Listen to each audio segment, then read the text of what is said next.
Hello everyone, আজ আমরা resort থেকে বেরিয়ে পড়েছি পঞ্চগড় বাজারের পথে। তখন বেলা প্রায় ভর দুপুর, রোদে একটু গরম, পেটেও খিদে চেপে বসেছে। সবাই মিলে ঠিক করলাম আগে কিছু খেয়ে নি, তাই চলে এলাম জান্নাত হোটেলে। শুনেছি এখানকার খাবার নাকি খুবই বিখ্যাত। ভিতরে ঢুকতে চোখে পড়লো সারি সারি টাটকা খাবারের পাত্র, কেউ ভর্তা মাংস দিয়ে খাচ্ছে। ঠিক তখনই মামা এসে বলল, ভাই কি নিবেন বলেন। মামা এটা হচ্ছে ছোট মাছ, মহানন্দার বরিয়ালি মাছ মামা।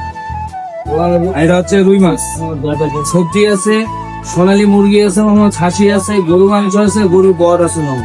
খাবার তো এটাই আছে, আর ভর্তা তো শেষ হয়ে গেছে মামা। তার মুখ থেকে মেনু নামগুলো শুনতে জিভে জল চলে এলো। আমরা অর্ডার দিয়ে দিলাম ভাত আর মুরগির রোস্ট। কিছুক্ষণ পরে গরম ধোয়া ওঠা প্লেট চলে এলো টেবিলে। মাশাআল্লাহ, প্রথম কামড়ে বুঝতে পারলাম বিখ্যাত হওয়ার কারণ কি। রোস্টটা ছিল একদম নরম আর মশলাদার, ভাতের সাথে দারুণ জমে গেল। খাওয়া দাওয়া শেষ করে ভাবলাম কিছু মিষ্টি হলে মন্দ হয় না। মামা জানালেন এখানে নাকি দইও পাওয়া যায়। এক কাপ দই খেয়ে দিনটা যেন আরো মিষ্টি হয়ে গেল।